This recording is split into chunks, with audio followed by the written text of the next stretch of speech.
me, baby, I got your back. Looking at you, thinking about all of the ways that you know me. I can't get enough.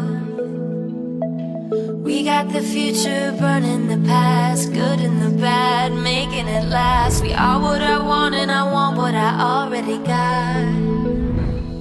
When you come through the room, I know that you know if you fall, I won't be there. Perang Diponegoro merupakan salah satu perang terbesar yang dihadapi Belanda. Pada saat itu, Pangeran Diponegoro melakukan perlawanan secara gerilya. Begitu pula dengan para pengikutnya yang melakukan hal yang serupa di daerah perlawanan-perlawanan yang berbeda. Dari banyak tokoh pengikut Pangeran Diponegoro, terdapat nama Sentot Ali Basya. Sentot Ali Basya pertama kali bergabung dengan pasukan Diponegoro di Gua Selorong pada Agustus 1825. Pada saat itu, Sentot baru menginjak usia 17 tahun. Sentot Ali Basya Abdul Mustopo Prawirodirjo merupakan putra dari Raden Ranggo Prawirodirjo, Bupati Manjonegoro Timur dengan salah seorang selir. Ibu dari Raden Ranggo adalah Putri Hamengkubuwono I.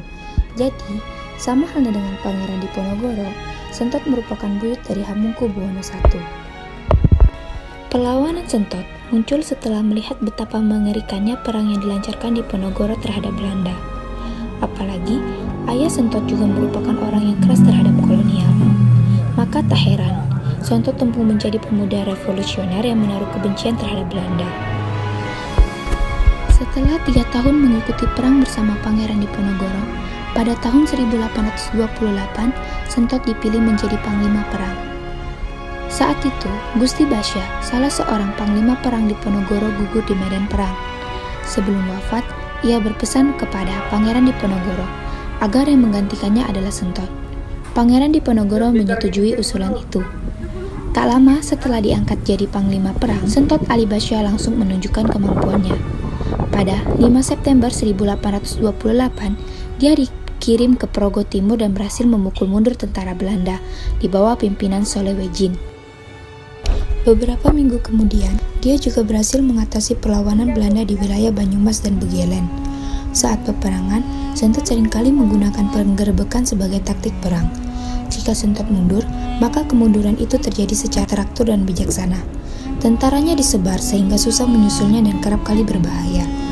Jadi, tidak dapat dipastikan apakah pelarian itu tipu-tipu atau tidak. Kepandaian Sentot dalam urusan menyusun taktik perang gerilya membuat Sentot tak hanya dihormati oleh pasukannya, namun juga oleh pasukan Belanda. Namun, suatu kekalahan besar terjadi pada 8 Januari 1829. Saat itu, Belanda telah membangun benteng baru yang besar di Nanggulan. Namun, Sentot tidak bereaksi cepat karena sibuk mengurus keuangan. Saat Sentot memerintahkan pasukannya untuk menyerang benteng itu, pasukan Belanda sudah terlanjur kuat. Pasukan Sentot mengalami kekalahan. Pada 16 Oktober 1829, Sentot akhirnya menyerah kepada Belanda. Ada beberapa sumber yang menyatakan alasan kenapa Sentot menyerah. Ada yang menyebut kalau ia mengambil keuntungan pribadi. Ada pula yang menyebut kalau dia sudah tak sanggup melihat kondisi perekonomian rakyat yang selama perang menjadi penyuplai utama logistik.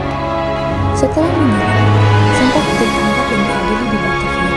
Ia kemudian dibebaskan kembali dan diperintahkan untuk menumpas pemberontakan Cina di Karawang dan Salatiga.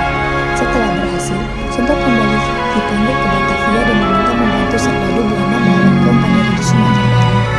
Akan tetapi, sewaktu di Sumatera, ia secara diam-diam melakukan siasat kerjasama dengan Imam Bonjol dan pasukannya. Hal itu diketahui Belanda dan membuat ia kembali dipanggil ke Batavia. Untuk selanjutnya, ia menjalani masa pembuangan di Bengkulu. Sebelum menjalani masa hukumannya di tahun 1833, Sentot diizinkan untuk menunaikan ibadah haji ke Mekah. Dalam pembuangannya, ia banyak mengajarkan ilmu-ilmu dan kaidah-kaidah agama Islam kepada masyarakat Bengkulu. Sentot meninggal pada 17 April 1955.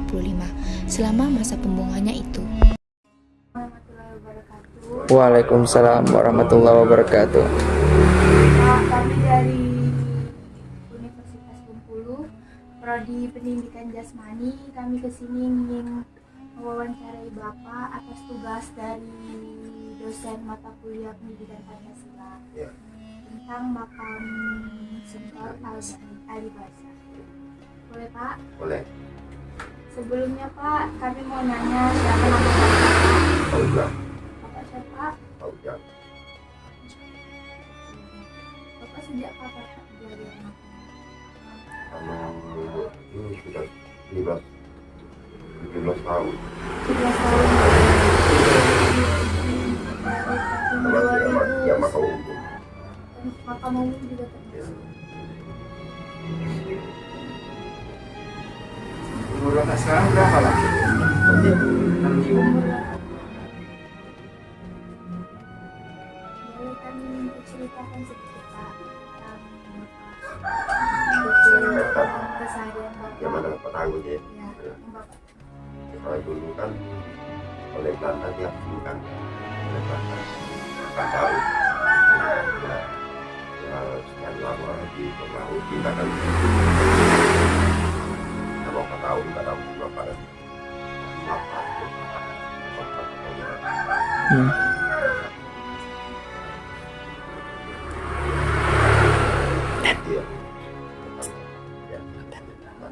Diasingkan oleh Belanda. Wafatnya di Bengkulu Pak. Bulu. Berarti para wanita Alibasa ini memang asli orang Bengkulu atau Jawa, asli Jogja. Ini Jogja Jogja. diasingkan ke Pekanbaru. Ya, Dipindahkan pindah ke ke Bengkulu. Bengkulu. Kalau wafatnya Pak? Enggak. Apanya? Wafatnya. karena Karena- Oh itu ya.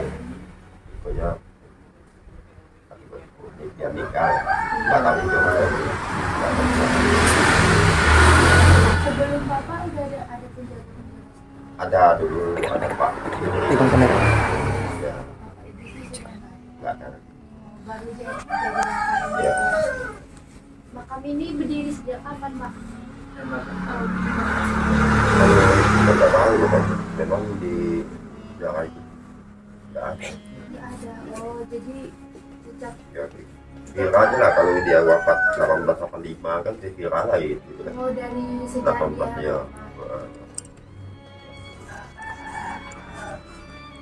Bapak asli orang sini. Ya. Biasanya banyak anak-anak orang-orang yang dari mana datang Kalau yang dari Jawa banyak. dari Jawa. Ya, Oh, betul, Jawa, berarti. Palembang. Palembang ada juga. mereka ziarah. Jawa, Keturunan dari enggak juga. Jawa. Kalau Ya. kalau masuk ke sana bebas Pak. Kalau Maksudnya masuk tuh- dalam itu tidak tinggi Bapak. Oh, Ya. jadi harus izin dulu kalau Ya. Bapak harus ke sini dulu.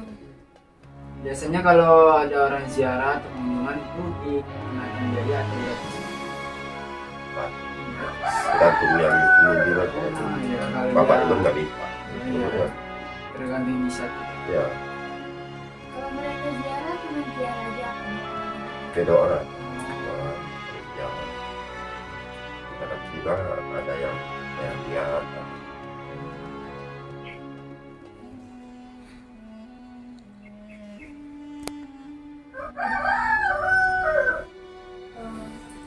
Iya. Banyak kita juga sempat Alibasa waktu.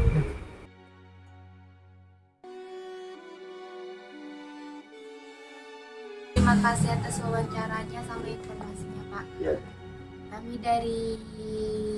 Kami sama teman-teman kami mengucapkan terima kasih banyak Pak.